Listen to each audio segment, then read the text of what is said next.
In the early 2000s, Thomas & Friends was a thriving brand, which seemed to become more and more popularized throughout time.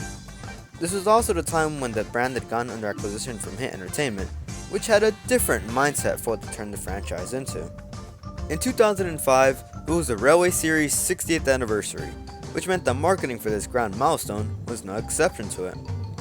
Now, it's well known that when a franchise hits a grand milestone, marketing is usually through the roof for occasions like these. The anniversary, especially being handled under Hit's control, meant that this would be a financial success throughout the entire year, with exclusive and limited edition merchandise to come as well. With the 9th series coming in, as well as the first full-length special, Calling All Engines, this certainly was a big year for the franchise. While this was a big year for the franchise, no doubt about it, there was one thing that stood out from the rest, being the partnership between Thomas & Friends and LEGO.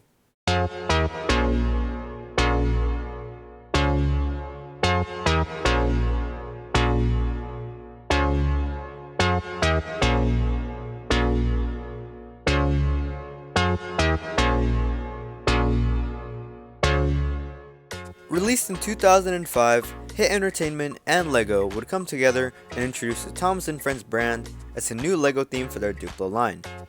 For those unfamiliar with the Duplo line, then let me explain. It's essentially larger scaled LEGO bricks, but for a younger demographic. So essentially, LEGO for babies.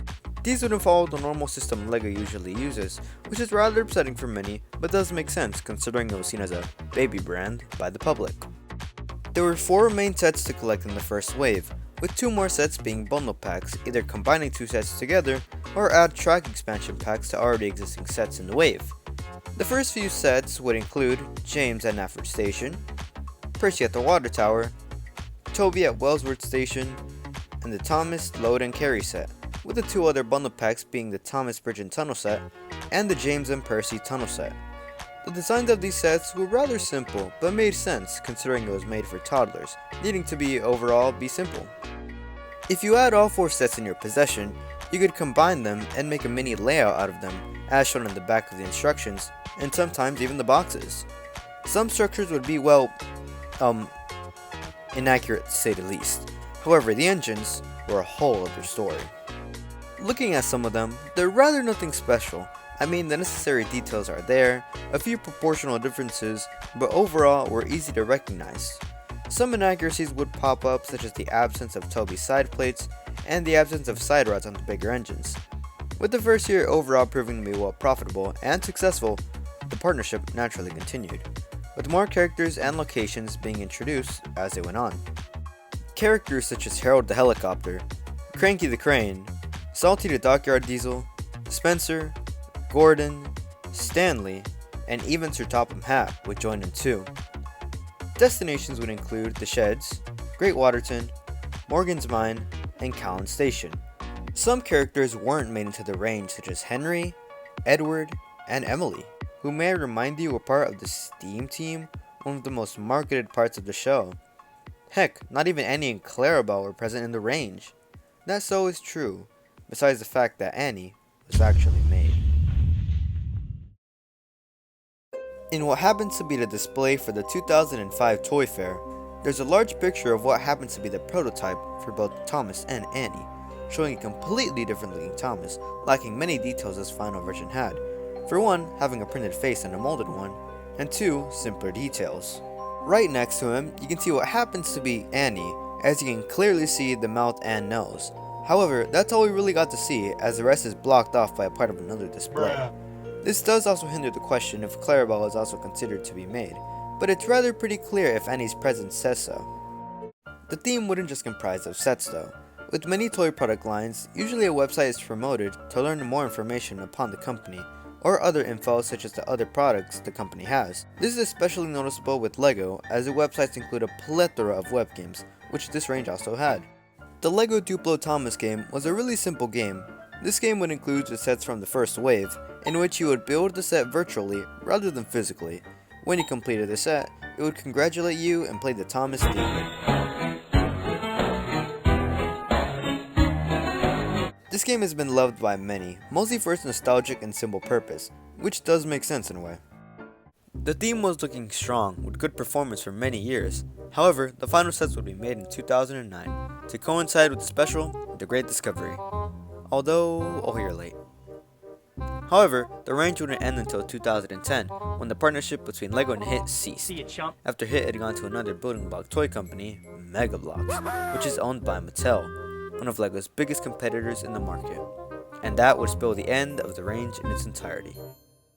Since 2010, we haven't seen nothing officially come out of LEGO and Thomas & Friends, besides a brief appearance of the Thomas starter set in the short animated film called The LEGO Story, which you can watch on YouTube in fact. And also a Duplo Thomas in the early concept art for the original LEGO movie, which is quite random and peculiar if you ask me. It's pretty crazy how Thomas had LEGO in its early seasons, to now become known to have official sets made out of him. It's rather a shame the line was discontinued. However, a chance to see the theme using the standard system bricks could actually become a possibility, as the website, LEGO Ideas, has brought potential for a possible resurgence into the line. Built by Kaiju Builds, this Thomas includes a small compact Thomas with a little display of track with the Thomas logo on it and a Should Top 'em hat minifigure. With already over 8,000 supporters, this might be the closest chance we've ever got into a resurgence into the line, and so it should be supported as much as possible. The Thomas & Friends and LEGO partnership was a rather odd but welcoming range, which is rather unfortunately short-lived, but had brought many memories and rather peculiar merchandise to come into the light of the already abundance of Thomas merchandise already available to find. If you want to find these sets new in box, it's rather more complicated than you might think. Resale shops such as eBay and Mercari have bunches of these items, however, they come with a pretty heavy price tag, used or new in box. So it was rather lucky of me that I got into the line when I did to acquire some of these sets. And so there it is, an in-depth overview of the Thomas & Friends LEGO Duplo range from 2005 to 2010. If you like this video, feel free to like, subscribe, comment, and so on. But with that out of the way, this is the Stone Tank Engine, and I'll see you in the next one.